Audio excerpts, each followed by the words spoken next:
Hello, my name is Jay and this is a web of classic tales. If you're enjoying the videos, please like, subscribe, share, and comment. If you want notifications every single time a new video is uploaded, please click the little bell icon. Today we will finish reading L. Frank Baum's Ozma of Oz.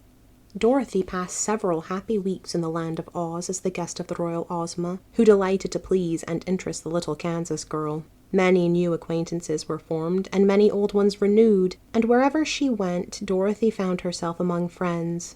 One day, however, as she sat in Ozma's private room, she noticed hanging upon the wall a picture which constantly changed in appearance, at one time showing a meadow, and at another time a forest, a lake, or a village. "How curious!" she exclaimed, after watching the shifting scenes for a few moments. "Yes," said Ozma. "That is really a wonderful invention in magic. If I wish to see any part of the world, or any person living, I need only express the wish, and it is shown in the picture." "May I use it?" asked Dorothy eagerly. "Of course, my dear." "Then I'd like to see the old Kansas farm and Aunt Em," said the girl. Instantly the well-remembered farmhouse appeared in the picture, and Aunt Em could be seen quite plainly. She was engaged in washing dishes by the kitchen window and seemed quite well and contented. The hired men and the teams were in the harvest fields behind the house, and the corn and wheat seemed to the child to be in prime condition. On the side porch, Dorothy's pet dog, Toto, was lying fast asleep in the sun,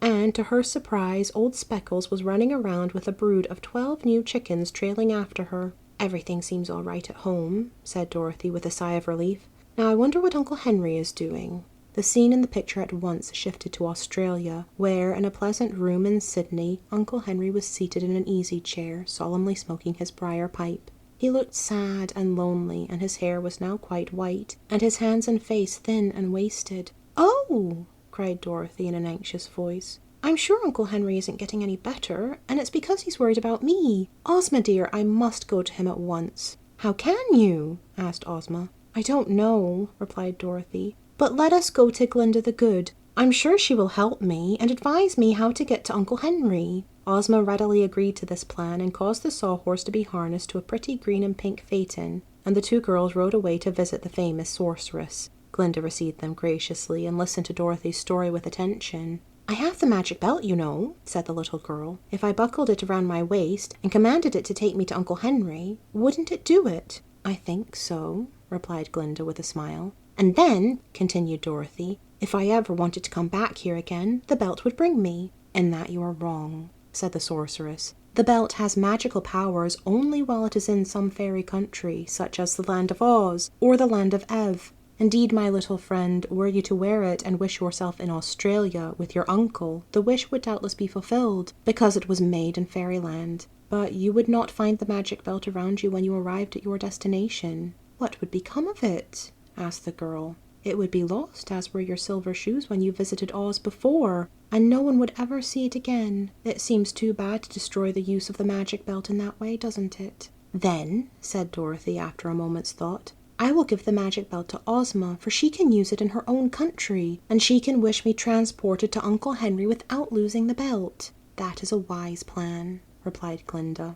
So they rode back to the Emerald City, and on the way it was arranged that every Saturday morning Ozma would look at Dorothy in her magic picture wherever the little girl might chance to be, and if she saw Dorothy make a certain signal, then Ozma would know that the little Kansas girl wanted to revisit the land of Oz, and by means of the Gnome King's magic belt would wish that she might instantly return. This having been agreed upon, Dorothy bade goodbye to all her friends. Tik-Tok wanted to go to Australia too, but Dorothy knew that the machine man would never do for a servant in a civilized country, and the chances were that his machinery wouldn't work at all, so she left him in Ozma's care. Billina, on the contrary, preferred the land of Oz to any other country, and refused to accompany Dorothy. "The bugs and ants that I find here are the finest flavor in the world," declared the yellow hen, "and there are plenty of them, so here I shall end my days. And if I must say, Dorothy, my dear, that you are very foolish to go back into that stupid humdrum world again."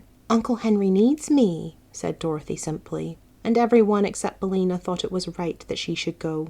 All Dorothy's friends of the land of Oz, both old and new, gathered in a group in front of the palace to bid her a sorrowful goodbye, and to wish her long life and happiness. After much handshaking, Dorothy kissed Ozma once more, and then handed her the Gnome King's magic belt, saying, "Now, dear princess, when I wave my handkerchief, please wish me with Uncle Henry." I'm awfully sorry to leave you, and the Scarecrow, and the Tin Woodman, and the Cowardly Lion, and Tick-Tock, and everybody. But I do want my Uncle Henry. So goodbye, all of you." Then the little girl stood on one of the big emeralds which decorated the courtyard, and after looking once again at each of her friends, waved her handkerchief. "No," said Dorothy, "I wasn't drowned at all. And I've come to nurse you and take care of you, Uncle Henry, and you must promise to get well as soon as possible."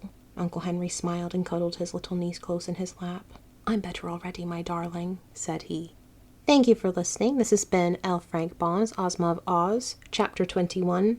I've been Jay. This has been a Web of Classic Tales. Please like, subscribe, share, comment, click the bell icon for notifications. I hope you're having a fantastic day. Have a nice life, and I'll see you next time with the next classic tale.